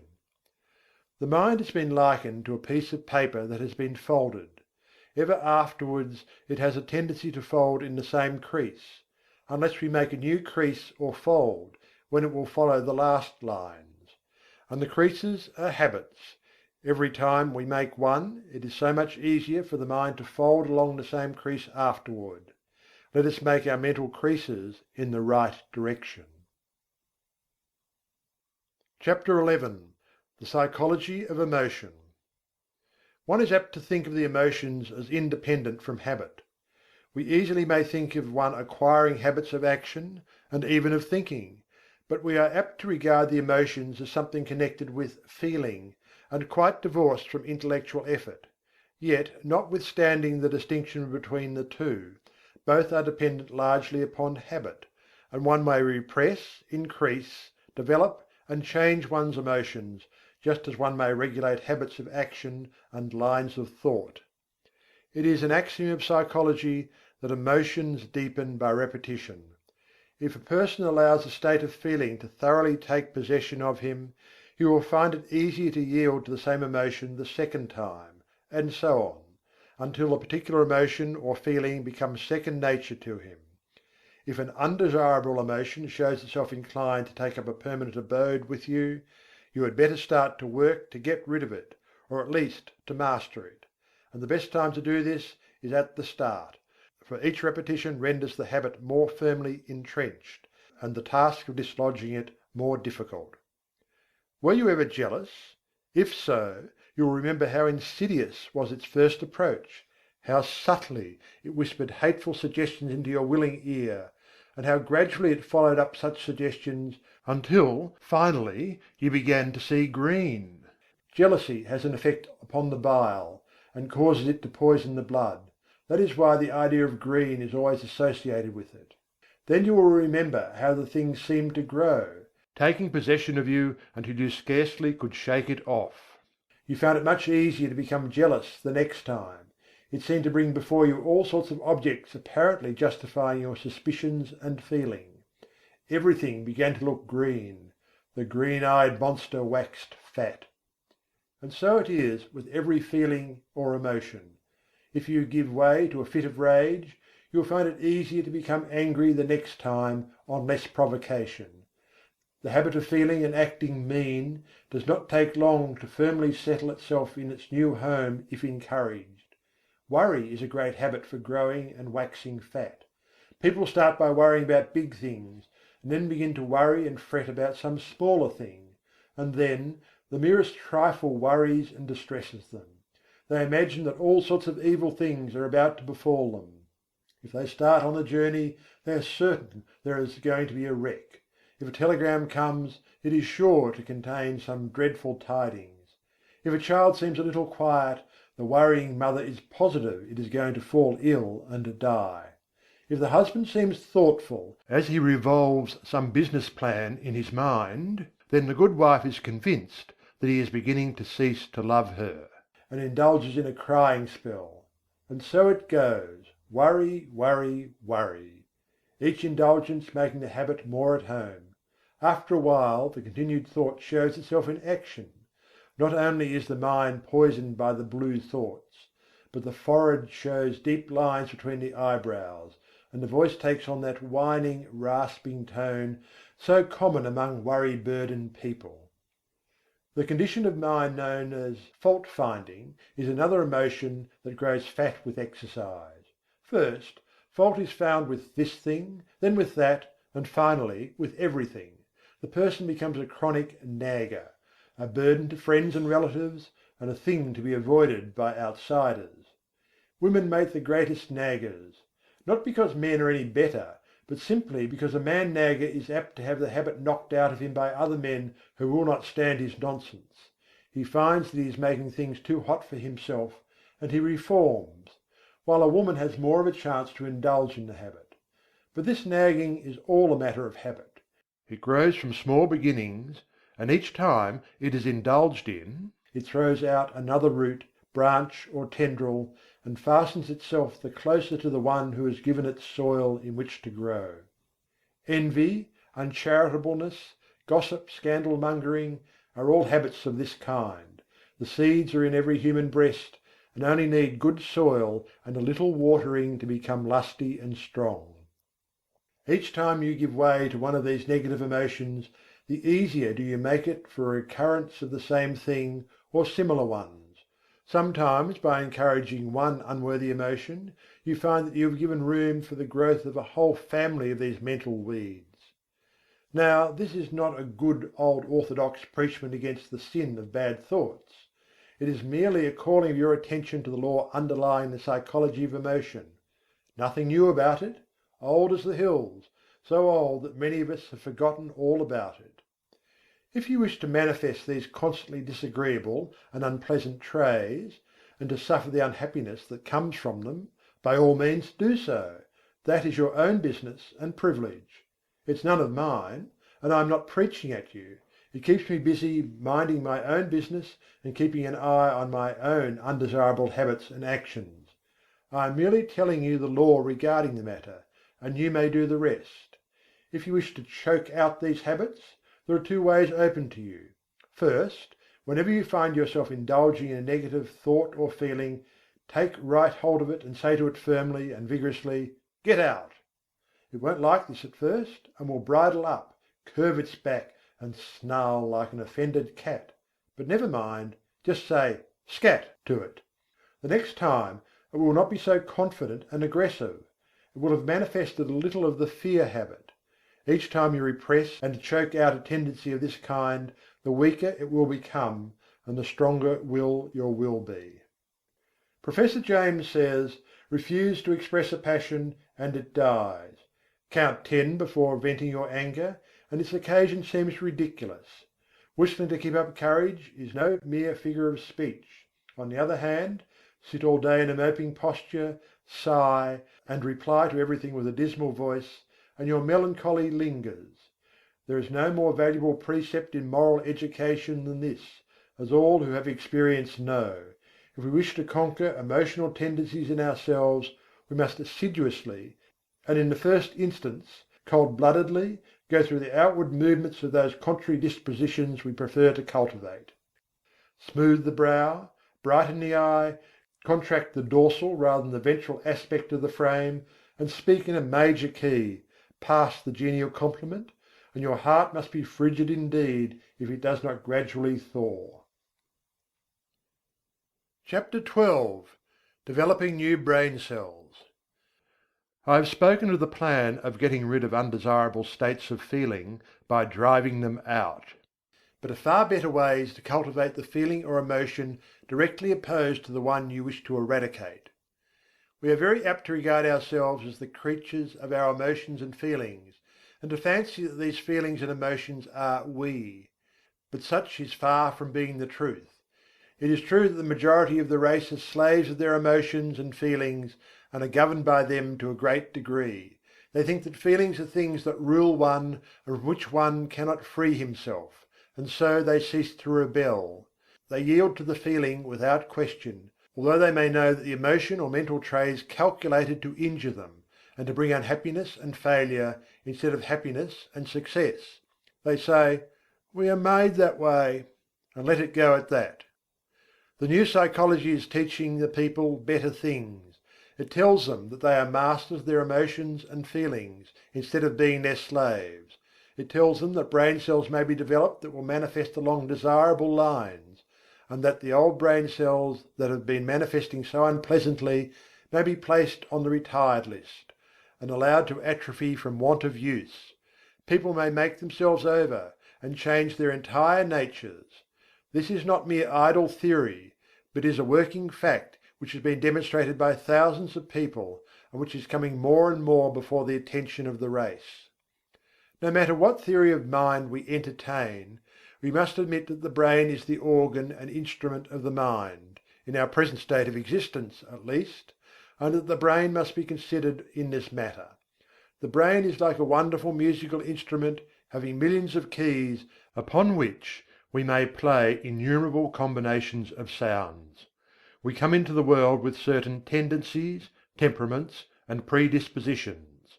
We may account for these tendencies by heredity, or we may account for them upon theories of pre-existence, but the facts remain the same.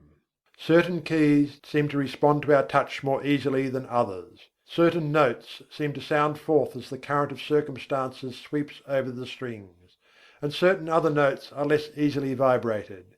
But we find, if we but make the effort of the will to restrain the utterance of some of these easily sounded strings, they will grow more difficult to sound, and less liable to be stirred by the passing breeze. And if we will pay attention to some of the other strings that have not been giving forth a clear tone, we will soon get them in good working order. Their notes will chime forth clear and vibrant, and will drown the less pleasant sounds. We have millions of unused brain cells awaiting our cultivation. We are using but a few of them, and some of these we are working to death. We are able to give some of these cells a rest by using other cells. The brain may be trained and cultivated in a manner incredible to one who has not looked into the subject. Mental attitudes may be acquired and cultivated, changed and discarded at will. There is no longer any excuse for people manifesting unpleasant and harmful mental states. We have the remedy in our own hands. We acquire habits of thought, feeling and action by repeated use. We may be born with a tendency in a certain direction, or we may acquire tendencies by suggestions from others, such as the examples of those around us, suggestions from reading, listening to teachers. We are a bundle of mental habits. Each time we indulge in an undesirable thought or habit, the easier does it become for us to repeat that thought or action. Mental scientists are in the habit of speaking of desirable thoughts or mental attitudes as positive, and of the undesirable ones as negative. There is a good reason for this. The mind instinctively recognizes certain things as good for the individual to which it belongs, and it clears the path for such thoughts, and interposes the least resistance to them. They have a much greater effect than an undesirable thought possesses, and one positive thought will counteract a number of negative thoughts. The best way to overcome undesirable or negative thoughts and feelings is to cultivate the positive ones. The positive thought is the strongest plant, and will in time starve out the negative one by withdrawing from it the nourishment necessary for its existence. Of course, the negative thought will set up a vigorous resistance at first, for it is a fight for life with it. In the slang words of the time, it sees its finish, if the positive thought is allowed to grow and develop. and consequently it makes things unpleasant for the individual until he has started well into the work of starving it out. Brain cells do not like to be laid on the shelf any more than does any other form of living energy, and they rebel and struggle until they are too weak to do so. The best way is to pay as little attention as possible to these weeds of the mind, but put in as much time as possible watering, caring for, and attending to the new and beautiful plants in the garden of the mind. For instance, if you are apt to hate people, you can best overcome the negative thought by cultivating love in its place. Think love, and act it out as often as possible. Cultivate thoughts of kindness, and act as kindly as you can to everyone with whom you come in contact. You will have trouble at the start, but gradually love will master hate, and the latter will begin to droop and wither. If you have a tendency towards the blues, cultivate a smile and a cheerful view of things. Insist upon your mouth wearing upturned corners, and make an effort of the will to look upon the bright side of things. The blue devils will set up a fight, of course, but pay no attention to them. Just go on cultivating optimism and cheerfulness. Let bright, cheerful and happy be your watchword, and try to live it out. These recipes may seem very old and time-worn, but they are psychological truths and may be used by you to advantage. If you once comprehend the nature of the thing, the affirmations and autosuggestions of the several schools may be understood and taken advantage of. You may make yourself energetic instead of slothful, active instead of lazy, by this method. It is all a matter of practice and steady work. New thought people often have much to say about holding the thought, and indeed it is necessary to hold the thought in order to accomplish results. But something more is needed. You must act out the thought until it becomes a fixed habit with you. Thoughts take form in action, and in turn actions influence thought. So by acting out certain lines of thought, the actions react upon the mind, and increase the development of the part of the mind having close relation to the act. Each time the mind entertains a thought, the easier becomes the resulting action, and each time an act is performed, the easier becomes the corresponding thought. So you see the thing works both ways, action and reaction. If you feel cheerful and happy, it is very natural for you to laugh, and if you will laugh a little, you will begin to feel bright and cheerful. Do you see what I am trying to get at? Here it is in a nutshell. If you wish to cultivate a certain habit of action, begin by cultivating the mental attitude corresponding to it. And as a means of cultivating that mental attitude, start to act out, or go through the motions of the act corresponding to the thought. Now see if you can not apply this rule. Take up something that you really feel should be done, but which you do not feel like doing. Cultivate the thought leading up to it. Say to yourself, I like to do so and so, and then go through the motions, cheerfully remember, and act out the thought that you like to do the thing. Take an interest in the doing, study out the best way to do it, put brains into it, take a pride in it, and you will find yourself doing the thing with a considerable amount of pleasure and interest. You will have cultivated a new habit. If you prefer trying it on some mental tray of which you wish to be rid, it will work the same way. Start in to cultivate the opposite tray, and think it out, and act it out for all you are worth. Then watch the change that will come over you. Don't be discouraged at the resistance you will encounter at first, but sing gaily, I can and I will, and get to work in earnest. The important thing in this work is to keep cheerful and interested. If you manage to do this, the rest will be easy. Chapter 13. The Attractive Power, Desire Force. We have discussed the necessity of getting rid of fear, that your desire may have full strength with which to work. Supposing that you have mastered this part of the task, or at least started on the road to mastery, I will now call your attention to another important branch of the subject. I allude to the subject of mental leaks. No, I don't mean the leakage arising from your failure to keep your own secrets. That is also important, but forms another story. The leakage I am now referring to is in that occasioned by the habit of having the attention attracted to and distracted by every passing fancy. In order to attain a thing, it is necessary that the mind should fall in love with it, and be conscious of its existence, almost to the exclusion of everything else. You must get in love with the thing you wish to attain, just as much as you would if you were to meet the girl or man you wished to marry. I do not mean that you should become a monomaniac upon the subject, and should lose all interest in everything else in the world. That won't do, for the mind must have recreation and change. But I do mean that you must be so set upon the desired thing that all else will seem of secondary importance. A man in love may be pleasant to everyone else, and may go through the duties and pleasures of life with good spirit, but underneath it all he is humming to himself, "Just one girl," and every one of his actions is bent toward getting that girl, and making a comfortable home for her. Do you see what I mean? You must get in love with the thing you want, and you must get in love with it in earnest. None of this latter-day flirting, on today and off tomorrow sort of love, but the good old-fashioned kind, that used to make it impossible for a young man to get to sleep unless he took a walk around his best girl's house, just to be sure it was still there. That's the real kind. And the man or woman in search of success must make of that desired thing his ruling passion. He must keep his mind on the main chance. Success is jealous. That's why we speak of her as feminine. She demands a man's whole affection, and if he begins flirting with other fair charmers, she soon turns her back upon him. If a man allows his strong interest in the main chance to be sidetracked, he will be the loser. Mental force operates best when it is concentrated. You must give to the desired thing your best and most earnest thought.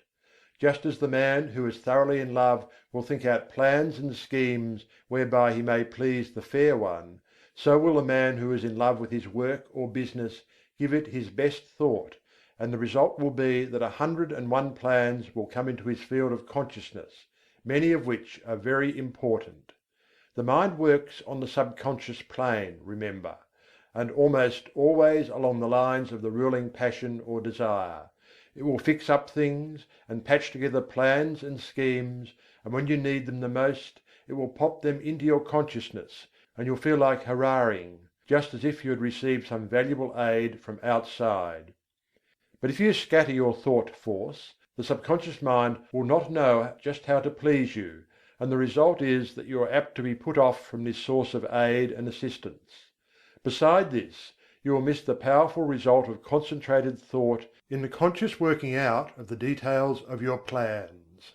And then again, the man whose mind is full of a dozen interests fails to exert the attracting power that is manifested by the man of one ruling passion, and he fails to draw to him persons, things, and results that will aid in the working out of his plans, and will also fail to place himself in the current of attraction whereby he is brought into contact with those who will be glad to help him because of harmonious interests. I have noticed in my own affairs that when I would allow myself to be sidetracked by anything outside of my regular line of work, it would only be a short time before my receipts dropped off and my business showed signs of a lack of vitality.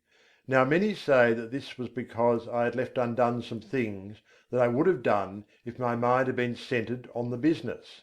This is true, but I have noticed like results in cases where there was nothing to be done, cases in which the seed was sown and the crop was awaited. And in just such cases, as soon as I directed my thought to the matter, the seed began to sprout.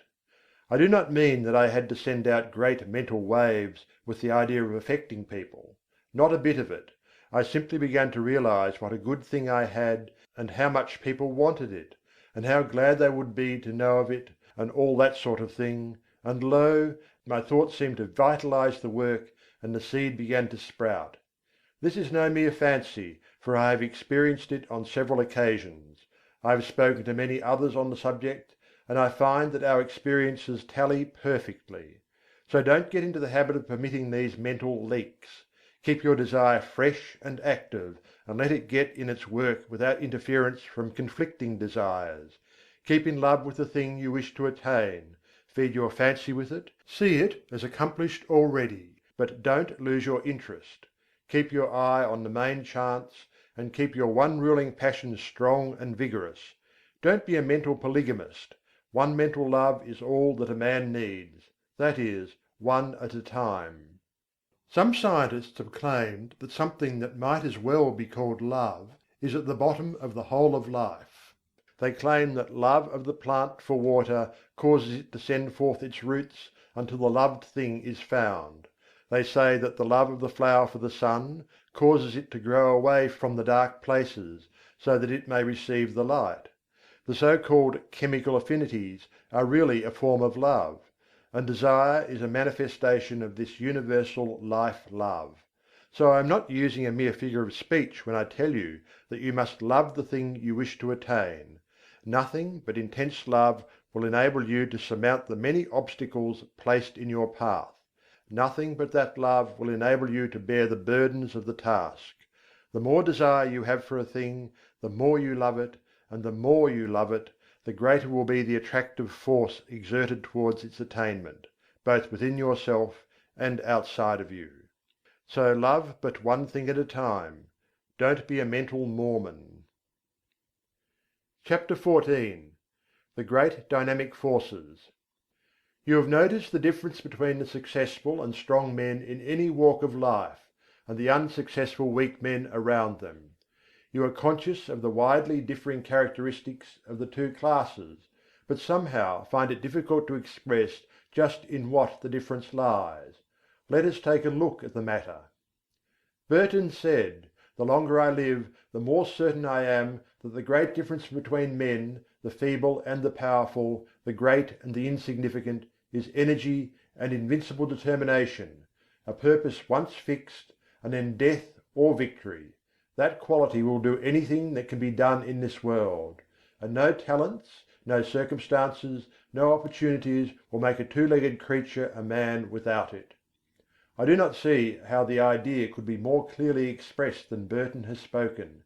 He has put his finger right in the centre of the subject; his eye has seen into the heart of it. Energy and invincible determination: these two things will sweep away mighty barriers, and will surmount the greatest obstacles. And yet they must be used together. Energy without determination will go to waste. Lots of men have plenty of energy, they are full to overflowing with it, and yet they lack concentration, they lack the concentrated force that enables them to bring their power to bear upon the right spot. Energy is not nearly so rare a thing as many imagine it to be. I can look around me at any time, and pick out a number of people I know who are full of energy. Many of them are energy plus, and yet, somehow, they do not seem to make any headway. They are wasting their energy all the time. Now they are fooling with this thing, now meddling with that. They will take up some trifling thing of no real interest or importance, and waste enough energy and nervous force to carry them through a hard day's work; and yet when they are through, nothing has been accomplished. Others who have plenty of energy fail to direct it by the power of the will toward the desired end. Invincible determination: those are the words. Do they not thrill you with their power? If you have something to do, get to work and do it. Marshal your energy, and then guide and direct it by your will. Bestow upon it that invincible determination, and you will do the thing. Everyone has within him a giant will, but the majority of us are too lazy to use it. We cannot get ourselves nerved up to the point at which we can say truthfully, "I will." If we can but pluck up our courage to that point, and will then pin it in place so that it will not slip back, we will be able to call into play that wonderful power, the human will. Man, as a rule, has but the faintest conception of the power of the will. But those who have studied along the occult teachings know that the will is one of the great dynamic forces of the universe, and if harnessed and directed properly, it is capable of accomplishing almost miraculous things. Energy and invincible determination: aren't they magnificent words? Commit them to memory, press them like a die into the wax of your mind, and they will be a constant inspiration to you in hours of need. If you can get these words to vibrating in your being, you will be a giant among pygmies. Say these words over and over again, and see how you are filled with new life, see how your blood will circulate, how your nerves will tingle. Make these words a part of yourself, and then go forth anew into the battle of life, encouraged and strengthened. Put them into practice. Energy and invincible determination, let that be your motto in your work-a-day life, and you'll be one of those rare men who are able to do things. Many persons are deterred from doing their best by the fact that they underrate themselves by comparison with the successful ones of life, or rather, overrate the successful ones by comparison with themselves. One of the curious things noticed by those who are brought into contact with the people who have arrived is the fact that these successful people are not extraordinary after all. You meet with some great writer, and you are disappointed to find him very ordinary indeed. He does not converse brilliantly, and, in fact, you know a score of everyday people who seem far more brilliant than this man who dazzles you by his brightness in his books. You meet some great statesman, and he does not seem nearly so wise as lots of old fellows in your own village, who waste their wisdom upon the desert air. You meet some great captain of industry, and he does not give you the impression of the shrewdness so marked in some little bargain-driving trader in your own town. How is this, anyway? Are the reputations of these people fictitious, or what is the trouble? The trouble is this: you have imagined these people to be made of superior metal, and are disappointed to find them made of the same stuff as yourself and those about you. But, you ask, wherein does their greatness of achievement lie? Chiefly in this: belief in themselves and in their inherent power, in their faculty to concentrate on the work in hand, when they are working, and in their ability to prevent leaks of power when they are not working. They believe in themselves, and make every effort count. Your village wise man spills his wisdom on every corner, and talks to a lot of fools, when if he really were wise, he would save up his wisdom and place it where it would do some work. The brilliant writer does not waste his wit upon every corner. In fact, he shuts the drawer in which he contains his wit, and opens it only when he is ready to concentrate and get down to business. The captain of industry has no desire to impress you with his shrewdness and smartness. He never did, even when he was young. While his companions were talking and boasting and blowing, this future successful financier was sawing wood and saying nothing. The great people of the world, that is, those who have arrived, are not very different from you or me or the rest of us. All of us are about the same at the base. You have only to meet them to see how very ordinary they are, after all. But don't forget the fact that they know how to use the material that is in them, while the rest of the crowd does not, and, in fact, even doubts whether the true stuff is there. The man or woman who "gets there" usually starts out by realizing that he or she is not so very different, after all, from the successful people that they hear so much about. This gives them confidence, and the result is they find out they are able to do things. Then they learn to keep their mouths closed and to avoid wasting and dissipating their energy. They store up energy and concentrate it upon the task at hand, while their companions are scattering their energies in every direction, trying to show off and let people know how smart they are. The man or woman who "gets there" prefers to wait for the applause that follows deed accomplished, and cares very little for the praise that attends promises of what we expect to do some day, or an exhibition of smartness without works. One of the reasons that people who are thrown in with successful men often manifest success themselves is that they are able to watch the successful man and sort of catch the trick of his greatness. They see that he is an everyday sort of man, but that he thoroughly believes in himself, and also that he does not waste energy, but reserves all his force for the actual tasks before him. And, profiting by example, they start to work, and put the lesson into practice in their own lives. Now, what is the moral of this talk? Simply this: don't undervalue yourself or overvalue others. Realize that you are made of good stuff, and that locked within your mind are many good things. Then get to work and unfold those good things, and make something out of that good stuff. Do this by attention to the things before you, and by giving to each the best that is in you, knowing that plenty of more good things are in you ready for the fresh tasks that will come. Put the best of yourself into the undertaking on hand, and do not cheat the present task in favour of some future one. Your supply is inexhaustible. And don't waste your good stuff on the crowd of gapers, watchers, and critics who are standing around watching you work. Save your good stuff for your job, and don't be in too much of a hurry for applause. Save up your good thoughts for copy if you are a writer. Save up your bright schemes for actual practice if you are a businessman.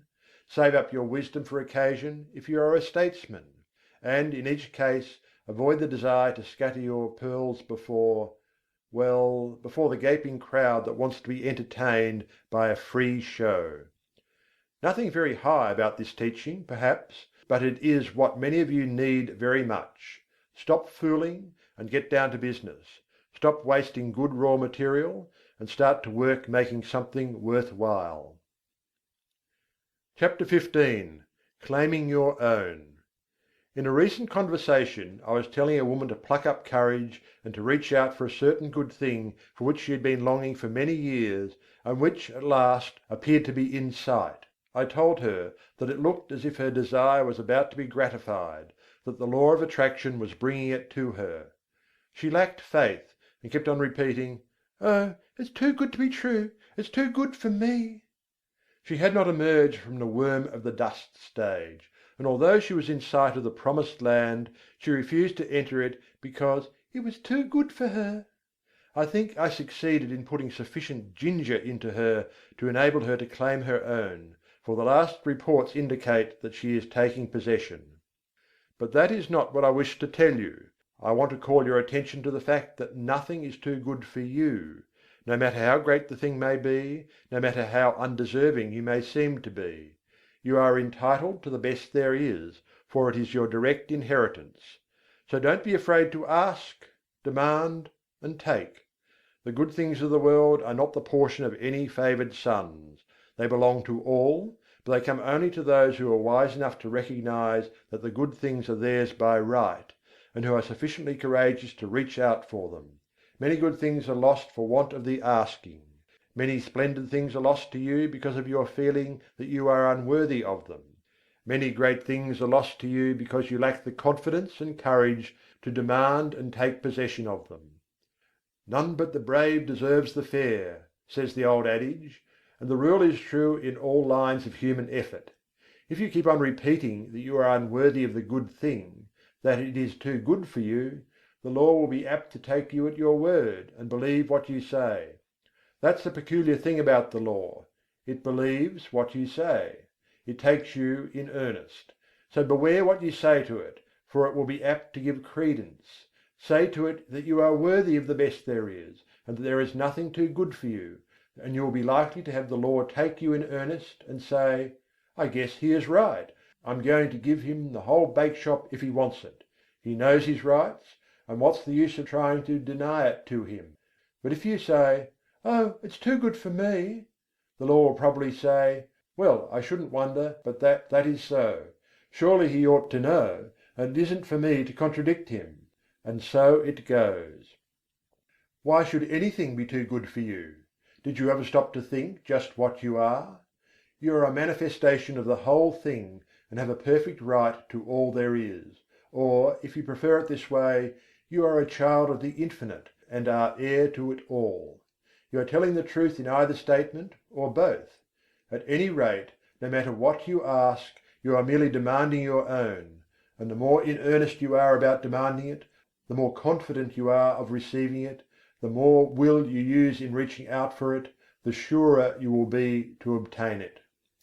Strong desire, confident expectation, courage in action, these things bring to you your own.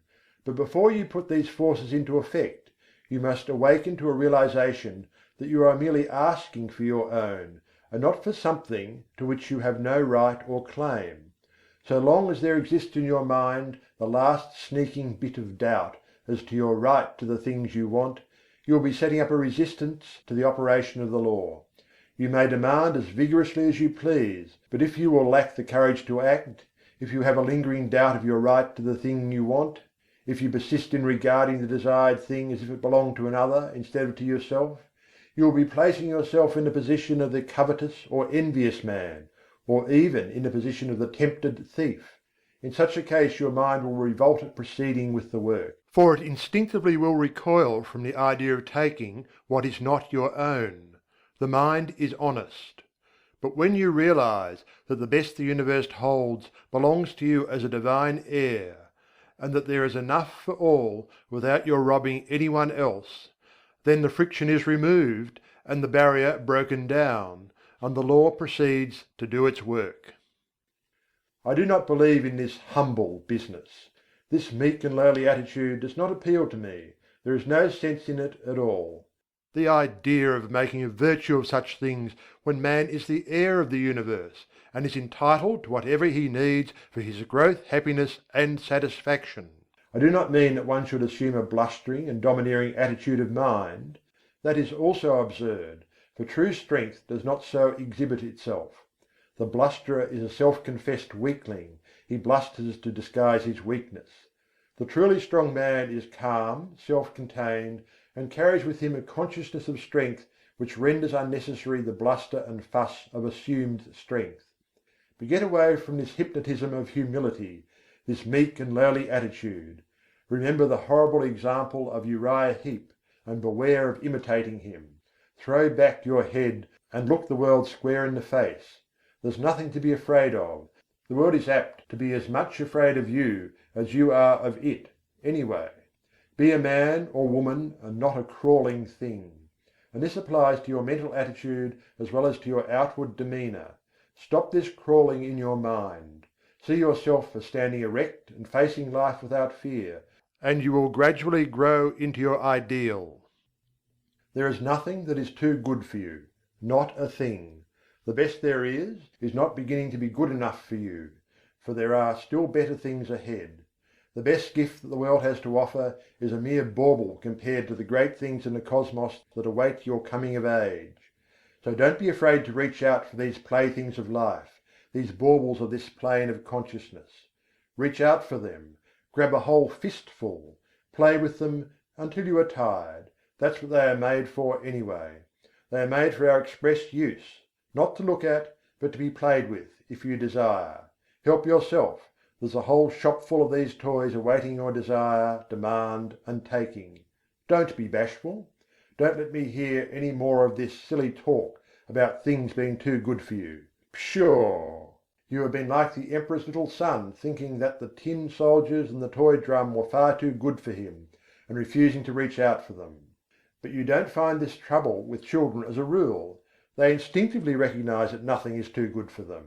They want all that is in sight to play with, and they seem to feel that the things are theirs by right. And that is the condition of mind that we seekers after the divine adventure must cultivate. Unless we become as little children, we cannot enter the kingdom of heaven. The things we see around us are the playthings of the kindergarten of God, playthings which we use in our game tasks. Help yourself to them, ask for them without bashfulness, demand as many as you can make use of.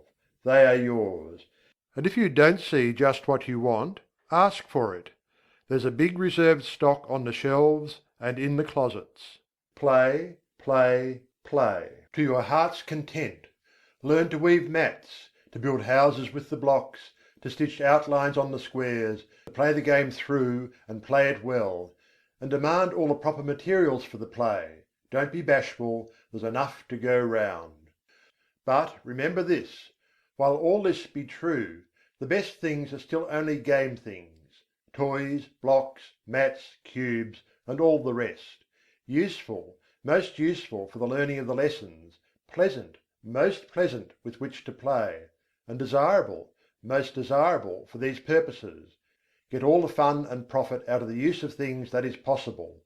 Throw yourself heartily into the game and play it out. It is good. But here's the thing to remember: never lose sight of the fact that these good things are but playthings, part of the game, and you must be perfectly willing to lay them aside when the time comes to pass into the next class, and not cry and mourn because you must leave your playthings behind you. Do not allow yourself to become unduly attached to them. They are for your use and pleasure, but are not a part of you, not essential to your happiness in the next stage. Despise them not because of their lack of reality. They are great things relatively, and you may as well have all the fun out of them that you can. Don't be a spiritual prig, standing aside and refusing to join in the game. But do not tie yourself to them. They are good to use and play with, but not good enough to use you and to make you a plaything. Don't let the toys turn the tables on you. This is the difference between the master of circumstances and the slave of circumstances. The slave thinks that these playthings are real, and that he is not good enough to have them. He gets only a few toys because he is afraid to ask for more, and he misses most of the fun. And then, considering the toys to be real, and not realizing that there are plenty more where these came from, he attaches himself to the little trinkets that have come his way, and allows himself to be made a slave of them. He is afraid that they may be taken away from him, and he is afraid to toddle across the floor and help himself to the others. The master knows that all are his for the asking. He demands that which he needs from day to day, and does not worry about overloading himself, for he knows that there are lots more, and that he cannot be cheated out of them. He plays, and plays well, and has a good time in the play, and he learns his kindergarten lessons in the playing. But he does not become too attached to his toys. He is willing to fling away the worn out toys and reach out for a new one. And when he is called into the next room for promotion, he drops on the floor the worn out toys of the day, and with glistening eyes and confident attitude of mind marches into the next room, into the great unknown, with a smile on his face. He is not afraid, for he hears the voice of the teacher and knows that she is there waiting for him, in that next great room. CHAPTER XVI. Law, not chance. Some time ago I was talking to a man about the attractive power of thought. He said that he did not believe that thought could attract anything to him, and that it was all a matter of luck. He had found, he said, that ill luck relentlessly pursued him, and that everything he touched went wrong. It always had, and always would, and he had grown to expect it. When he undertook a new thing, he knew beforehand that it would go wrong, and that no good would come of it. Oh no! There wasn't anything in the theory of attractive thought, so far as he could see; it was all a matter of luck. This man failed to see that by his own confession he was giving a most convincing argument in favour of the law of attraction. He was testifying that he was always expecting things to go wrong, and that they always came about as he expected. He was a magnificent illustration of the law of attraction, but he didn't know it, and no argument seemed to make the matter clear to him. He was up against it, and there was no way out of it. He always expected the ill luck, and every occurrence proved that he was right, and that the mental science position was all nonsense. There are many people who seem to think that the only way in which the law of attraction operates is when one wishes hard, strong, and steady. They do not seem to realize that a strong belief is as efficacious as a strong wish. The successful man believes in himself and his ultimate success, and, paying no attention to little setbacks, stumbles, tumbles, and slips, presses on eagerly to the goal, believing all the time that he will get there. His views and aims may alter as he progresses, and he may change his plans or have them changed for him, but all the time he knows in his heart that he will eventually get there. He is not steadily wishing he may get there, he simply feels and believes it, and thereby sets to operation the strongest forces known in the world of thought. The man who just as steadily believes he is going to fail will invariably fail. How could he help it? There is no special miracle about it. Everything he does, thinks, and says is tinctured with the thought of failure. Other people catch his spirit, and fail to trust him or his ability, which occurrences he in turn sets down as but other exhibitions of his ill luck, instead of ascribing them to his belief and expectation of failure. He is suggesting failure to himself all the time, and he invariably takes on the effect of the auto-suggestion.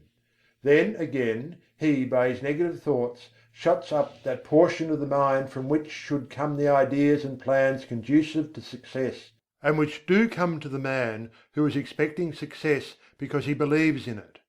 A state of discouragement is not the one in which bright ideas come to us. It is only when we are enthused and hopeful that our minds work out the bright ideas which we may turn to account. Men instinctively feel the atmosphere of failure hovering around certain of their fellows, and on the other hand recognize something about others which leads them to say, when they hear of a temporary mishap befalling such a one, "Oh, he'll come out all right somehow, you can't down him." It is the atmosphere caused by the prevailing mental attitude. Clear up your mental atmosphere. There is no such thing as chance. Law maintains everywhere, and all that happens, happens because of the operation of law. You cannot name the simplest thing that ever occurred by chance.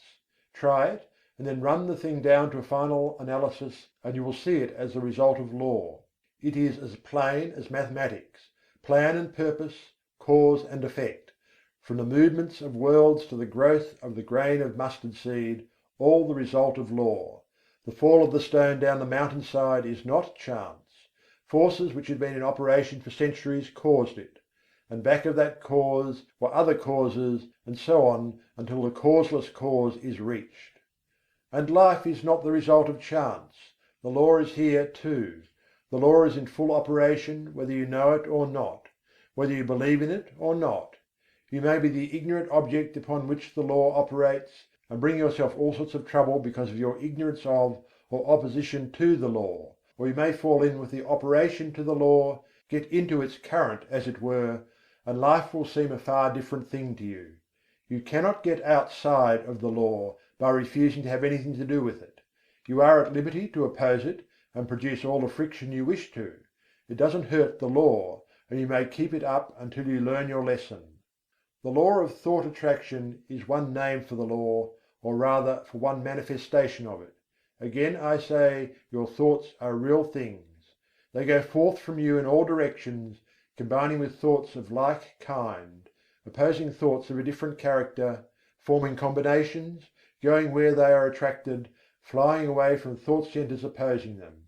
And your mind attracts the thought of others, which have been sent out by them consciously or unconsciously.